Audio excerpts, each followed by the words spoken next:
Man, man, so today is April Fool's Day, right? Yeah. You know, it's crazy. In America, we got a bunch of fools running around here, and none of them tell jokes. I'm like, what the fuck? The president, he should kill it. He get crushed every damn night. And you know what? Speaking of fools, did you guys see what happened with Kristi Noem's husband yesterday? I mean, that is some wild stuff. And you know what? I'm not gonna make fun of that guy. I'm not. Because it was a consenting adult doing some weird stuff with another consenting adult. But you know, it reminds me of that old saying, people that live in glass houses need to tint the fucking windows. Goddamn. Did you see those pictures that popped up? I mean, I saw that. I'm like, anybody into this, you gotta have a fetish. Goddamn. And it's crazy because, you know, his wife was charged with detecting all the undocumented immigrants in America, right? But she couldn't detect those size 14 women's stilettos in the closet. Trying to act like she didn't know. Oh, she knew. Come on now. God damn. So I'm just gonna take a quick break. Tomorrow's my wife's birthday, right there. It's her birthday tomorrow. And you know what? She could hang out with anybody she wants to on her birthday. She chose to be with my dumb ass. So you know what? I'm happy and I love my baby. You know what though? One thing about us is that I am a lot older than my wife. Now, not like the R. Kelly age gap, not like that, but I am definitely a lot older than my wife. And you know, that's why I'm glad that I'm not single. Because at my age, it would be incredibly hard for me to find somebody, you know, because I couldn't go to a club, I'm too old to be there. And a bar, I go there to hang out with my friends, but nobody's gonna be there that would be interested in me. So I'm thinking if I were to be single, I would have to get on a website. And it wouldn't be like the Bumble or the Hinge or the Match. I'd have to get on one of those specialty websites like grandparents.com. You know, I'd be on there swiping and swiping left and scrolling whatever they're gonna do on those things. And then I find somebody I'm interested in, right? And I look at the profile and all the things they got going on them, and I decide to make my move, right? And it would look like this.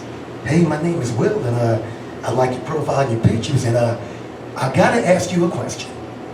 Who is your primary care physician? Because you look like a nice lady I saw the other day at the Intermountain Clinic.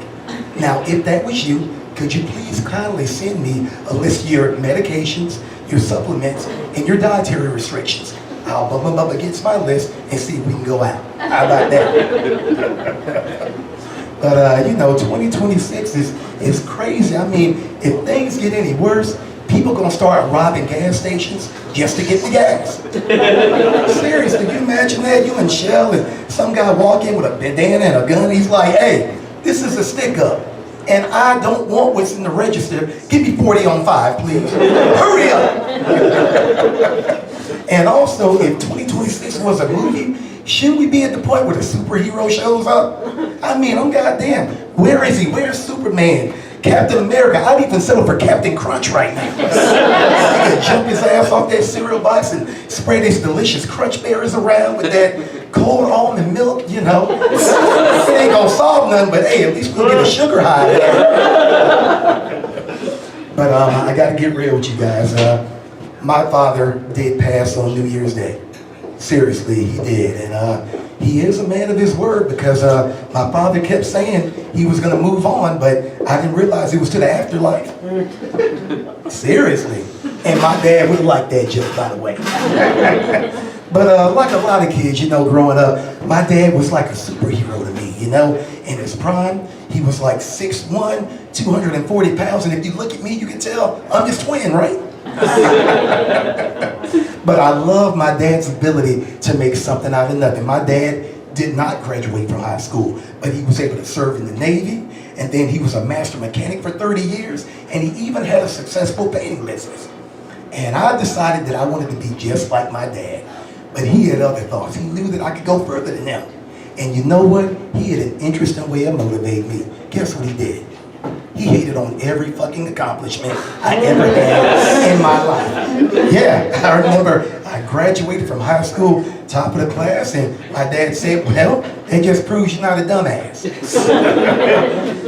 I served 20 years in the Air Force, and at my retirement ceremony, you know what my dad said? Trying to prove you're not a pussy, huh? I remember even being a father, that was the greatest accomplishment of my life. And my dad said, too cheap to buy a condom, huh? Like I said, that was my dad right there. In fact, the only time he ever kind of gave me some encouragement with accomplishment was about 5 years ago. I sat my dad down and I said, hey Dad, I wrote some jokes down and I went to an open mic and I told jokes and people laughed and I love that feeling on stage. And you know what, Dad? I'm gonna get this comedy thing a shot. My dad looked at me and he smiled, put his hand on my shoulder and he said, you know what, son? You keep writing those jokes and you work real hard at your comedy because I don't think you're very funny. And that was my dad. I'm gonna remember him as an asshole, you know? But like I said, you know, I am happily married. I've been happily married for over 25 years, y'all. To a whole bunch of different fucking people. I'm serious. I had a bad run for a minute. I mean, the county, they knew me, and then when I go in there to get a marriage license, they wouldn't call my number. They say, you again? I'm like, fuck you. I mean, I ain't gonna lie. I've been married so many times, they stopped giving me a marriage license, they issued me a punch card. I'm looking at this thing, I'm like, okay, so are you really saying with my next marriage, I'm gonna get a caramel latte? I'll see you in about 18 months. But like I said, I love being married and everything. And it's crazy though, because the last time I said I was getting married, my friends, they didn't throw me a bachelor party. They staged an intervention. Fuckers. Seriously, I thought I was going to my buddy's house and he was going to have pizza and play poker and drink whiskey and beer. And instead, I go over to my buddy's house and I walk in and everybody's standing there in the dark with candles going. Sorry. And I'm looking at this, I'm like, okay, I thought we were playing poker, not having a seance, you know? And then my best friend looks at me and he's like, hey, Will, it has come to our attention that you getting ready to get married again. And I said, of course, you know it, you saw the post on Facebook, you know my fiance, you saw the ring. Then another friend looks at me, he's like, well, see, the thing is, we're wondering, did you tell your fiance what happened to the others? By now, I'm offended and I'm pissed off. I'm like, what do you mean, what happened to the others? We got divorced. Why are you guys acting like I got 3 ex-wives buried in my backyard?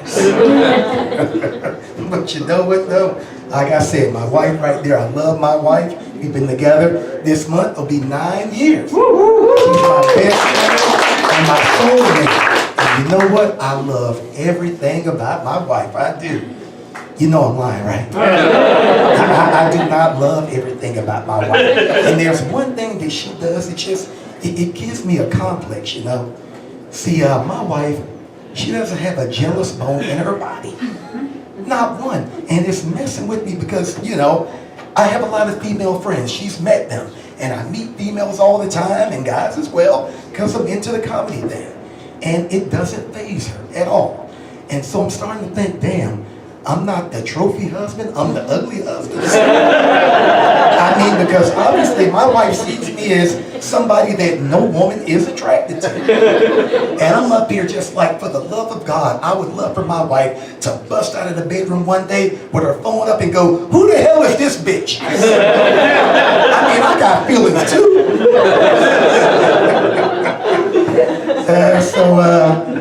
We moved to Colorado at the end of 2023, and we love this place. We have friends here and everything. We even follow one of our friends here. He's sitting in the audience right there. But the crazy thing is, we had no idea that Colorado was so freaking dangerous. I mean, if you look at the news, you'll see you can experience the mountains and the murders in the same afternoon. And you know, before we moved up here to Colorado, I thought the most dangerous gangster thing you could do would be to go to a farmer's market that wasn't in your neighborhood. I mean, could you imagine that? On a Sunday, you and the wife get together, she got her big ass floppy hat on and everything, and got your baskets and everything, and you go up to a farmer's market, but it's not in your neighborhood. And you get out the car and you start walking up, and some dirty white dude with dreadlocks and bare feet walk up to you. He's like, hey fool, what farmer's market are you from? You don't know what's going on. You look at your wife and you like, what farmer's market are you from? He's like, yeah, fool, what farmer's market are you from? And you look at her and you're like, well, I guess the closest one would be Central Park. Yeah, I guess Central Park is the closest farmer's market. And he's like, this is Pearl Street, bitch. You better check in the next time before you get blasted on, fool. But since you're already here, my Uncle Julio over there, he got some great organic vegetables and everything. He got this fertilizer that you can even feed to your dog. There's no preservatives, no artificial flavors, whatever. Tell you what, I give you 10 pounds for $5. So, my wife and I, like I said, we moved up here. We moved here from Utah. But I'm not from there, okay? I just haven't spent a decade of my life being held there against my will. A lot of people also refer to it as raising your kids, but hey, you know, I'm a victim and nobody's gonna name my trauma, all right? And all the time I get asked stuff like, hey, is Utah really that way? And I'm like, what do you mean, strange? Yeah, a little bit. And people go, okay, well, how is Utah really? And I say, well, there's 3 things that you got to think about when you move there. If you're not, if you're okay with the lack of diversity, the fact that the church and the state are one and the same, and they pretend it's not, and all the rampant racism, you're good to go. Bring your kids, you're fine. Oh, man. You know what? I am a proud member of Generation X. I'm going to be 54 this year. I love it. And for any of the other Generation Xers in the room, you know, they had a funny little nickname for us in the 80s. They called us latchkey kids, right? And if that same parental situation was going on today, they would call us CPS. Because our parents left us alone all day, every freaking day.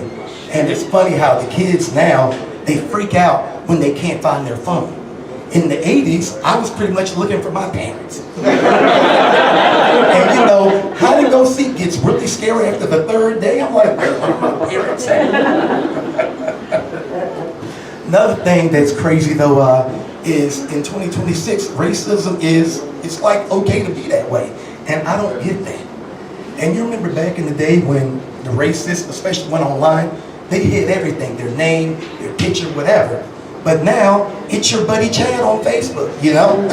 He's been to your house 3 times and he was the best man in your wedding. And what's crazy is when you confront a racist about their racist behavior, now they still want to be your friend. They'll be like, look, I know that I'm part of the chosen people and you're a goddamn devil, but that doesn't mean we can't go have beers on Friday night. And I mean, some blatant racism I got about 3 months ago. I was walking around in downtown Denver, and this white guy rides by me on a bicycle, flips me the bird, and throws the hard N in the R at me. And you know what, as a comic, I had to laugh. Let me tell you why. Because that was the first time in my life I'd ever experienced full-grown adult racism being thrown at me from a children's bicycle. I'm telling you right now, as a black man in America, we have come far, we have. But we are not at the point where we can put white guys on little girls' BMX bicycles. Because you better believe if I could, I fucking would. 25, 225, I-70. It would look like Tour de fucking France if a bunch of white guys going to work on pink BMX bicycles. Are you guys fans of horror movies or anything? Yeah. I don't watch them anymore because they're stupid, all right? But I like the ones that were popular when I was growing up in the 80s. Like, my favorite 3 were Halloween, Friday the 13th, and Nightmare on Elm Street, right? But as an adult, when you look at them, and then you think about the killer's backstory, 2 of them make sense and 1 doesn't, okay? Let me explain.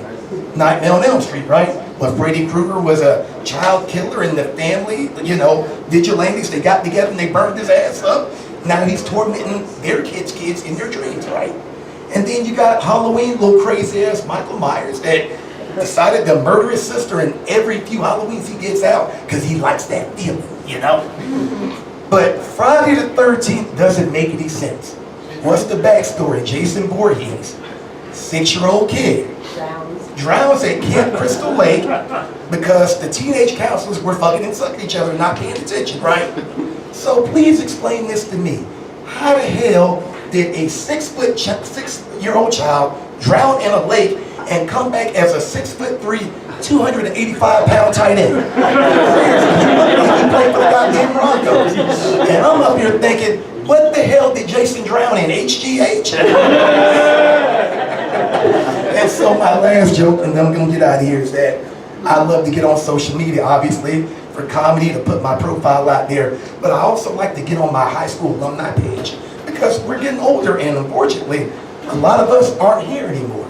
So the other day I was up there scrolling through the alumni page, and a lady I went to high school with was like, hey, I just want to let everybody know that my baby lost a tooth over the weekend. And I'm thinking, baby, what's she talking about?